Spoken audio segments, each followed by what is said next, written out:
بسم الله الرحمن الرحيم. مشاهدينا الكرام، اهلا وسهلا بكم وحلقه جديده من برنامج اسرار وفوائد. قبل ما اتكلم في حلقه النهارده في اسرار وفوائد، حقيقي احب اوجه رساله شكر لكل المتابعين. احنا النهارده الحمد لله على قناه اليوتيوب بتاعتنا 500,000 مشترك. الف شكر لكل واحد دعمنا وعمل سبسكرايب، عمل اشتراك في القناه بتاعتنا. الف شكر لكل واحد شاف فيديو من الفيديوهات بتاعتي على اليوتيوب. تقريبا احنا 25 مليون مشاهده النهارده.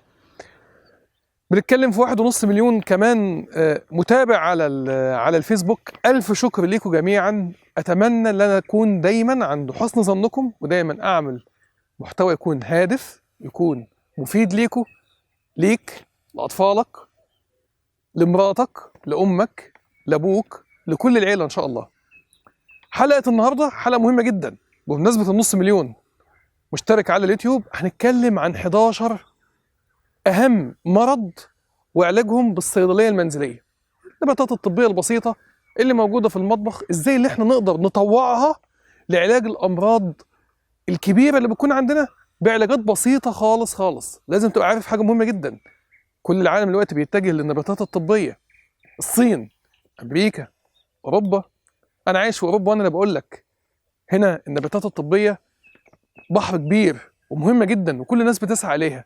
محدش خلاص عاوز ياخد الأدوية الكيميائية. زي ما انت شايف في موضوع كورونا ده في الصين على سبيل المثال، عدد الوفيات بتاع الصين قليل جدا مقارنة ببقية الدول الأخرى، لأن الصين بتعتمد في علاجها حتى للموضوع بتاع كورونا ده اللي هم بيدوا المرضى بتوعهم النباتات الطبية مع الأدوية التانية، وبالتالي نسب النجاح عالية والوفيات تكاد تكون منعدمة.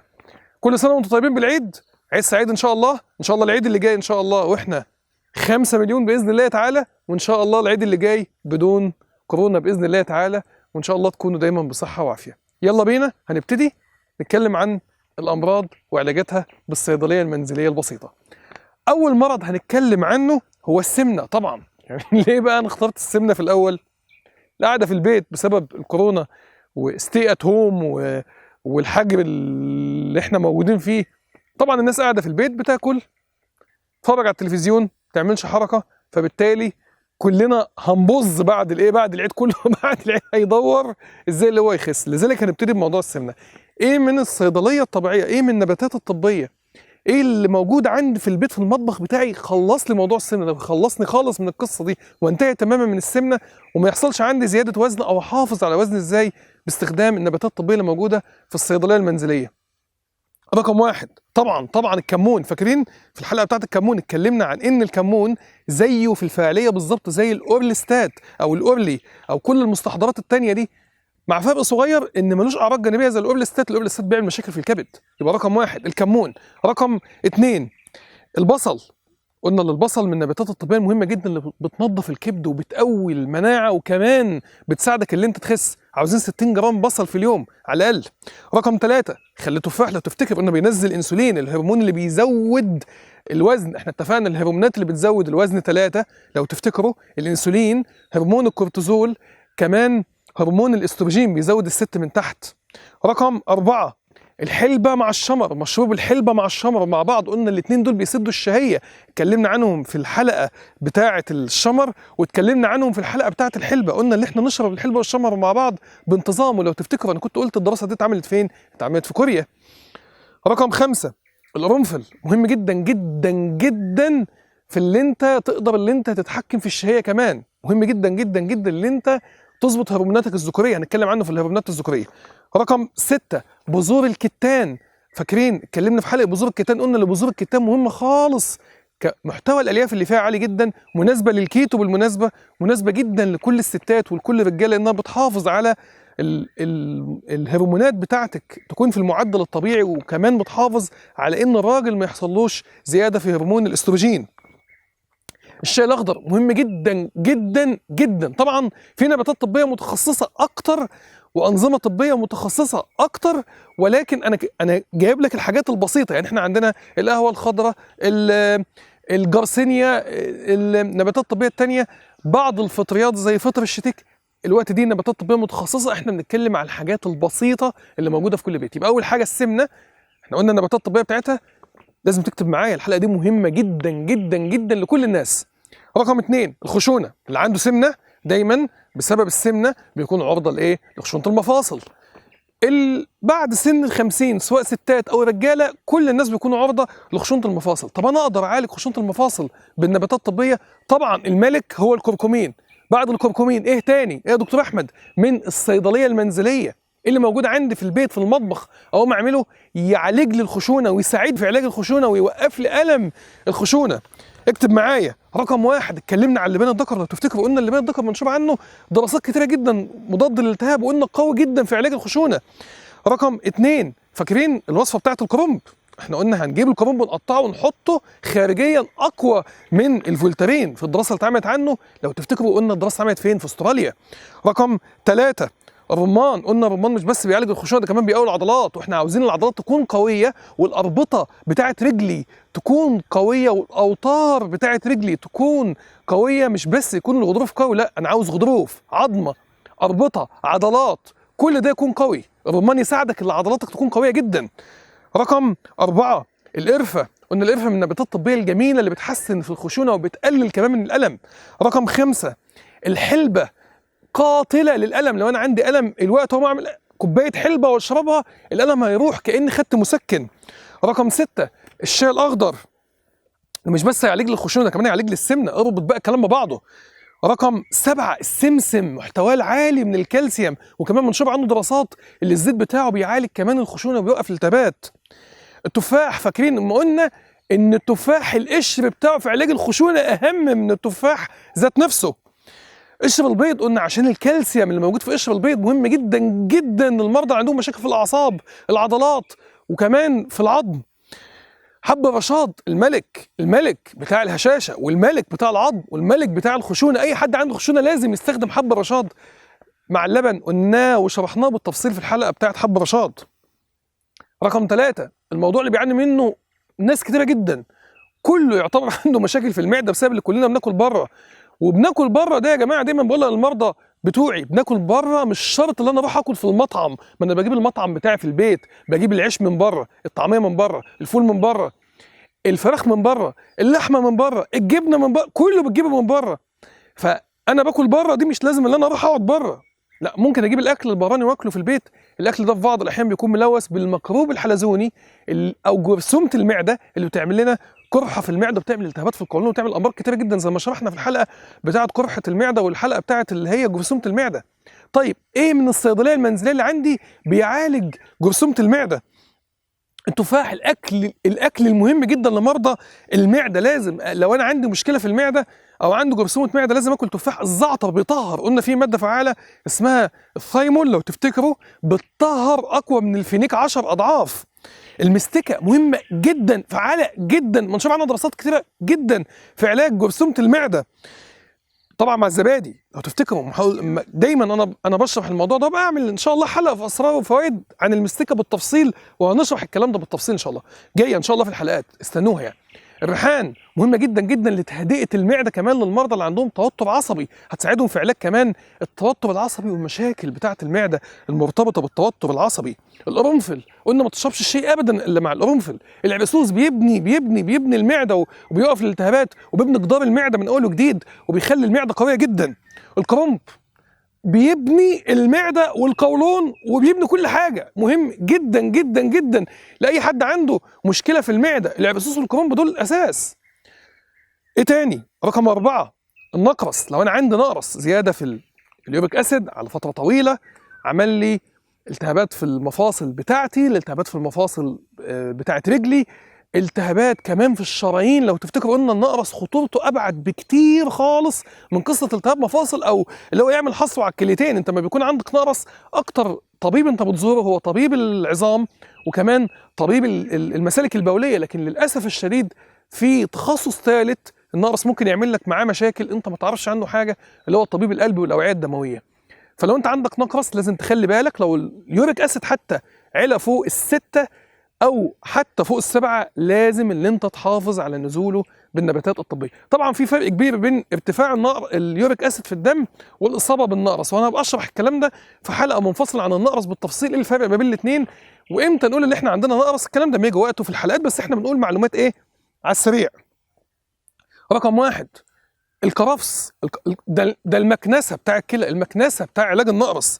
رقم اتنين البصل، البقدونس، البقدونس بتاع الكلى. النقرس عشان يبقى عندك نقرس انت محتاج اللي انت لما يبقى عندك نقرس انت بتحتاج اللي انت تنظف الكلى بتاعتك من الاملاح اللي بتكون متراكمه فيها. الشعير، القرفه، كل دي نباتات طبيه بتساعدك اللي انت تخلص من النقرس وتتخلص منه نهائيا. المرض رقم 5 ضغط الدم المرتفع. ايه اللي يساعدني في ضغط الدم؟ طبعا الضغط الدم ليه اسباب كتيره جدا، زي مقاومه الانسولين وزي ضعف الكليتين. دول اكتر واشهر الاسباب اللي ممكن تعمل ارتفاع في ضغط الدم. التعرض للتوتر العصبي المزمن يرفع ضغط الدم طبعا، لانه بيأثر على الهرمون بتاع الكورتيزول اللي بيرفع لك ضغط الدم، والتوتر بيعمل مشاكل كتيره جدا من ضمنها الضغط والسكر. الضغط قلنا ايه اللي بنستخدمه في النباتات الطبيه في الضغط؟ اول حاجه قبل اي نبات طبي وقبل اي حاجه التمارين، النفس العميق، الاكسجين بيخفض ضغطي. ده انت لو حاول لو انت ضغطك عالي والجهاز في ايديك، الجهاز الالكتروني تلاقي ضغطك بينزل. احط رجلي في ميه سخنه لو انا مش مريض سكر. خلي بالك لو انت هتستخدم الميه السخنه اللي انت تنقع رجليك في ميه سخنه، خلي بالك لو انت مريض سكر لازم اللي انت تقيس درجه حراره الميه بكوعك الاول. وانا كنت شرحت الكلام ده في الحلقه بتاعت 15 نصيحه من ذهب لمريض السكر. وانت بتقيس الميه لازم تقيس الميه بكوعك، لان رجليك التهاب الاعصاب اللي فيها بيخليك ممكن ما تحسش بالميه السخنه، رجليك لا قدر الله ممكن تتلسوع وممكن يحصل لك قدم سكري وممكن تعمل لك مشاكل.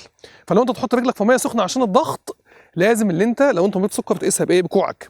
طيب ايه تاني؟ النباتات الطبيه، الحبه السوداء رقم 2. طبعا فاكرين الحلقه بتاعت الكركديه يا جماعه؟ قلنا ده علاج ثلاثي رباعي خماسي الضغط. لا يمكن، كميه دراسات رهيبه عن الكركديه. ما ينفعش يبقى عندك ضغط وما تكونش عارف القصه بتاعت الكركديه. الحبه والكركديه سخن وايه وبارد. اوعى بقى ترجع تقول تاني كركديه منقوع وكركديه ما مش عارف ايه وكركديه متلسوع، ومفيش الكلام ده. سخن بارد بيقوي الاوعيه الدمويه وبينزل الضغط وبيقوي الكليتين. زيت الزيتون مهم جدا جدا جدا للمرضى اللي عندهم ضغط، لان زيت الزيتون كمان بيقلل الانسولين وبيعالج مقاومه الانسولين، بيعالج الكبد الدهني وبيقوي الكلى للمريض اللي عنده ضغط. مهم جدا ليه؟ ايه تاني؟ البصل مهم جدا للمريض اللي عنده ضغط. على الاقل فاكرين في الدراسات قلنا 60 جرام من البصل، نص بصله على الاقل في اليوم لمريض الضغط. التفاح وخل التفاح مهم جدا، خل التفاح ليك لو انت مريض ضغط. وقلنا الدراسات بتؤكد ان خل التفاح فعال في تنظيم والمحافظه على المعادن الثمينه كمان في جسمك اللي بتنزل ضغط الدم المرتفع. شوربه الفراخ قويه جدا لعلاج ضغط الدم. في حلقه شوربه الفراخ انا شرحت الموضوع ده بالتفصيل، وقلت لا غنى عنها لاي مريض ضغط ولا غنى عنها لاي مريض عنده مشكله في الصدر. ما نيجي نتكلم على الصدر دلوقتي. التين مهم جدا، السمسم مهم جدا جدا ومنشور عنه دراسات. يا مريض الضغط لازم تاخد على الاقل 2 معلقه كبيره سمسم في اليوم بما يكافئ 60 جرام تقريبا. الترمس الحلو، فاكرين في الحلقه بتاعت الترمس الحلو ده انا قلت في الترمس ده حاجه مستحيل لو انت مشيت عليه لمده 3 شهور بينظف لك الشرايين وبيعالج التكلس اللي فيها وبيعالج التصلب اللي فيها بنسبه تصل لاكتر من 30%، كانك عملت قسطره ودعامه بس اللي انت تاكل ترمس. التفاح مهم جدا وخلي التفاح برضه مهم جدا، الاثنين بيعالجوا ضغط الدم المرتفع. رقم 6 السكر. طبعا السكر نوعين. السكر لو انا باخد الحقن بتاعه الانسولين وجسمي ما بيفرش او الخلايا بتاعتي بتاعه بيتا بتاعه البنكرياس ما بتطلعش الانسولين، انا كده اسمي كده مريض سكر نوع اول. طب لو انا ما باخدش حقن انسولين والسكر عالي وبس ما باخد اقراص السكر بينزل، ده كده اسمه مريض سكر النوع الثاني او بنسميه مقاومه الانسولين. ايه اللي انا المفروض اعمله لو انا نوع اول؟ بتابع الحميه بتاعه منع القمح واللبن، وبتابع مستويات هرمون الانسولين، وبتابع السكر، وبتابع مصنعات البنكرياس. لو انا نوع تاني بعمل الحميه بتاعه الكيتو، لازم لازم يا جماعه مريض السكر النوع الثاني لازم يعمل الكيتوجينيك دايت او الحميه بتاعه الكيتو. وانا هبقى اشرح ان شاء الله في حلقات اسرار وفوائد نبقى نتكلم على الانظمه الغذائيه زي النظام الغذائي الكيتوني والنظام الغذائي مين اللي بيستخدم النظام الغذائي اللي ممنوع فيه القمح، مين اللي بيستخدم النظام الغذائي اللي ممنوع فيه الملح، مين اللي بيستخدم النظام الغذائي اللي ممنوع فيه اللبن ومنتجاته ونبدلهم بايه. هنشرح الكلام ده بالتفصيل. ايه النباتات الطبيه هيساعدنا في علاج السكر بالنباتات الطبيه. رقم 1 زيت الزيتون، رقم 2 القرفه مهمه جدا. اي مريض سكر في الدنيا عارف الموضوع ده، القرفه بتنزل السكر يا جماعه، حتى عشان كده بتعالج تكيس المبيض للسيدات. البصل رقم 3 مهم جدا، 60 جرام بصل، قلنا نص بصله صغيره حد ادنى في اليوم ليك يوميا، لازم اللي انت تاكل البصل عشان كمان بينزل السكر في الدم. الكمون مهم جدا، ده مش بس بيعالج السمنه، لا كمان بيعالج لك كمان السكر. خل التفاح اكيد طبعا اكيد بيعالج مقاومه الانسولين، فاكيد طبعا بيكون بيعالج السمنه وبيكون بيعالج كمان السكر، وبيكون بيعالج كمان مشاكل الهرمونات. جل الصبار، الجل الابيض اللي في الصبار مهم جدا ليك برضو. الريحان اسطوره، بيعالج الضغط والسكر وكل المشاكل النفسيه والعصبيه. الكزبره ممتازه، مش بس هتعالج لك السكر، ده كمان هتصلح لك القولون وهي ماشيه في الطريق، هتصلح القولون. النباتات الطبيه يا جماعه كل الادويه لها اعراض جانبيه، النباتات الطبيه اعراضها الجانبيه كلها جيده. انت ما بتاخد النبات الطبي بتعالج حاجه وجنبها كمان 50 حاجه، اما انت بتاخد الدواء بتسيطر على اعراض حاجه والدواء ما بيعالجش حاجه، الدواء بيسيطر على الاعراض، بتسيطر على اعراض حاجه وبتبوظ 50 حاجه جنبها. ده الفرق الشاسع بين النباتات الطبيه والادويه الكيميائيه. الكزبره من النباتات الطبيه اللي بتعالج لك السكر وكمان بتساعدك في مشاكل القولون وتوقف لك التهاب القولون. البقدونس، نواه التمر، قلنا النواه بتاعت التمر دي ممتازه للمرض بتاع السكر، اياك ترميها، ده مهمه. حمصها ونشفها واستخدمها وطحنها، استخدمها كانك بتستخدم بالظبط القهوه بتاعتك او كانك بتشرب كوبايه قهوه، استخدمها زي البن يعني. التين، قلنا التين برضو من الحاجات اللي ممكن تساعدك شويه في علاج مقاومه الانسولين، مفيش مشكله. الحلبه، الشاي الاخضر، كل دي حاجات ممكن تساعدك كمريض سكر. طبعا لو انا مريض سكر، لو انا هستخدم الحميه بتاعه الكيتو مش هينفع معايا التين، لان التين طبعا ممنوع في الحميه بتاعه الكيتو، هو والعسل واي حاجه مسكره، لغايه ما انت بتعالج المقاومه بتاعه الانسولين وبتعالج الايه، بتعالج السبب. رقم 7 دهون الكبد. دهون الكبد ده الكبد ليه 500 وظيفه، امراضه مرض الكبد على طول قصادها مرض في الجسم. ضعف الكبد ممكن يعمل لك ضغط، سكر، مشاكل في الصفائح، مشاكل في الصفرة، مشاكل في الزلال، مشاكل في الهرمونات، لا يمكن. 500 وظيفه. الكبد له بيظبط بتاع الاحماض الامينيه، هو اللي بيصنعها، هو اللي بيظبطها. مشاكل العظم، كل ده بسبب ضعف الكبد. لو انت الكبد عندك قوي هتعيش بلا امراض، ده المسؤول عن 500 وظيفه في جسمك. انا رايي انا الكبد اهم عضو في الجسم، ياتي بعدها بقيه الاعضاء، بقيه الاعضاء زي الدماغ، زي القلب، زي الكلى. الكبد رقم واحد الكبد، يليها الاعضاء الاخرى من ناحيه الاهميه ومن ناحيه الغلبان اللي بيقوم ب 500 وظيفه. وربنا حتى اما جه يشبه الناس اللي بيبقى عندهم شقه وتعب، ولقد خلقنا الانسان في كبد شقه تعب. الكبد عشان اعالج دهون الكبد استخدم ايه؟ زيت الزيتون، اسطوره في علاج دهون الكبد، طبعا رقم 1 في علاج دهون الكبد زيت الزيتون. حب رشاد، نسيتوا ولا ايه؟ في الحلقه بتاعت حب رشاد قلنا الكلام ده بالتفصيل، قلنا العيله الصليبيه من الحاجات اللي بتعالج الكبد وبتساعده ان الاستروجين ما يدمروش او نقص الهرمون الذكوره ما يدمروش. الشاي الاخضر طبعا بيمسح دهون الكبد، طبعا استاذ. الشاي الاخضر ده بيعالج الدهون اللي في البطن ودهون الكبد، اسطوره في علاج دهون. لذلك ما بتلاقيش، تلاقي الصينيين اقسم بالله بيعمروا 70 80 90، بتلاقي بسم الله ما شاء الله، ولا اليابانيين 100 سنه. الشاي الاخضر في المنطقه دي بيشربوه مات جنون، 8 كوبايات في اليوم حد ادنى. الحلبه ممتازه جدا لعلاج دهون الكبد، وانا قلت لك لو انت عندك مشكله مع الحلبه وريحتها اشرب معاها مريميه، هتساعدك كتير جدا الريحه بتاعه الحلبه تنتهي وتقل. اشرب البطيخ، فاكرين قلت لكم لما تيجوا تاكلوا البطيخه شيلوا بس الحته الخضراء بتاعتها اللي بره وكلوها بالجزء الابيض. الجزء الابيض ده ممتاز جدا، ده مليان حمض اميني اسمه سترولين، انت محتاجه عشان تنظف كبدك دايما وكبدك يكون قوي. البصل، 60 جرام بصل في اليوم، نص بصله. خل التفاح مهم جدا ليك لو انت مريض كبد دهني. التمر فاكرين قلنا على الرغم ان التمر فيه سكريات بس التمر بيعالج الكبد، وقلنا اللي فيه دراسه اتنشرت عنه مطوله ده مش بس بيعالج دهون الكبد، ده كمان بيعالج تليف الكبد في الدراسه اللي اتنشرت عنه.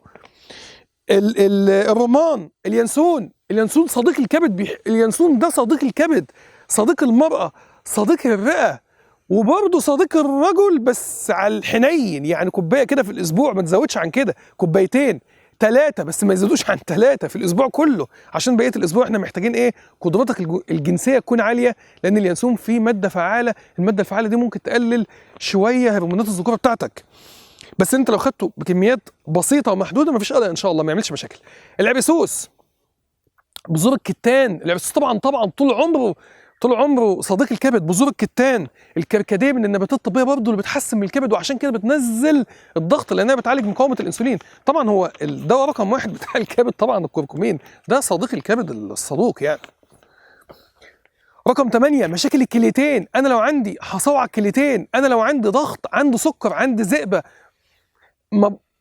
لو انا ما بشربش ميه كتير عرضه للي انا يحصل لي كسور كلوي، عرضه للي انا يحصل لي مشاكل في الكلى.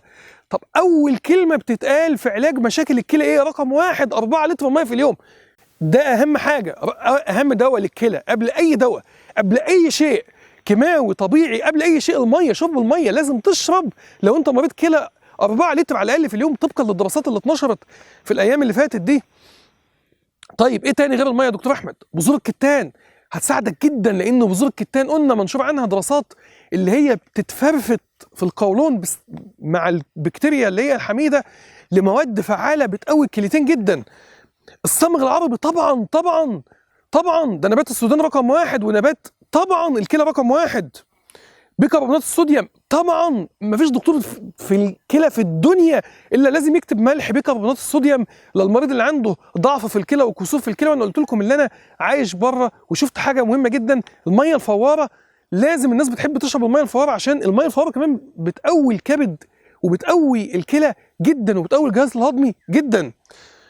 الصبار، جل الصبار يا جماعه ده بيقوي الكلى وبيخليها يبقى فيها روح وفيها حياه.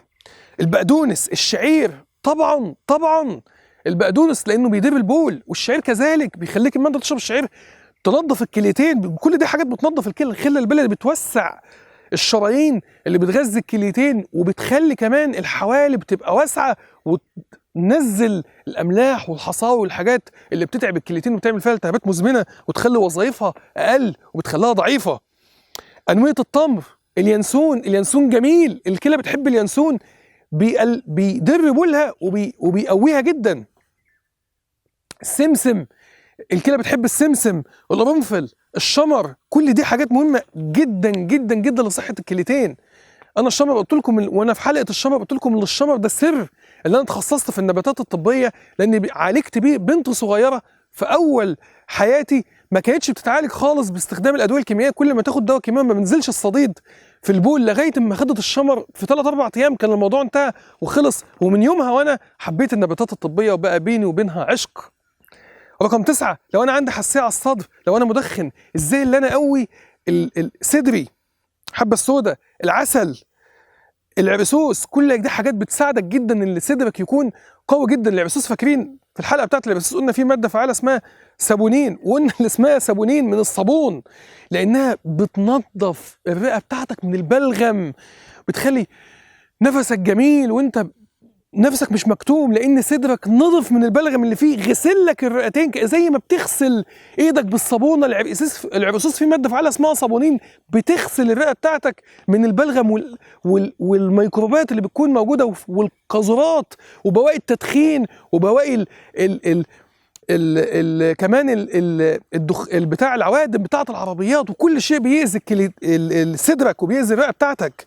الطماطم مهمه جدا، عصير الطماطم للناس اللي عندها مشاكل في الرئتين وحساسيه صدر. شوربه الفراخ قلنا لا يمكن اي حد عنده حساسيه صدر، مشاكل في الصدر، ضعف في المناعه بتاعه الصدر، برد، لازم شوربه الفراخ لغايه ما يتعالج يوميا. لبان الذكر فاكرين قلنا ده رقم 1 طبعا في علاج المشاكل بتاعه الصدر ومنشور عنه دراسات كتير في ذلك. القرنفل بيرفع المناعه بتاعت هو والزعتر، بيطهروا الرئتين من كل الميكروبات اللي موجوده فيها. رقم 10 صحة الرجل. أنا لو راجل إيه من النباتات الطبية اللي أنا المفروض آخدها كل يوم عشان تكون صحتي بخير، تكون قدرتي الجنسية بخير، تكون قدرتي العضلية ومجهودي بخير؟ اكتب معايا. الحبة السوداء قلنا كمان فين؟ كمان في حساسية الصدر، قلناها في حاجات كتيرة جدا، قلناها في المفاصل، بتسكن الألم، بتعالج مشاكل الرجل، بتعالج كل حاجة. الحبة السوداء بتقوي البروستاتا جدا بتاعة الرجل وبتطهرها من الميكروبات اللي ممكن تعمل فيها مشاكل.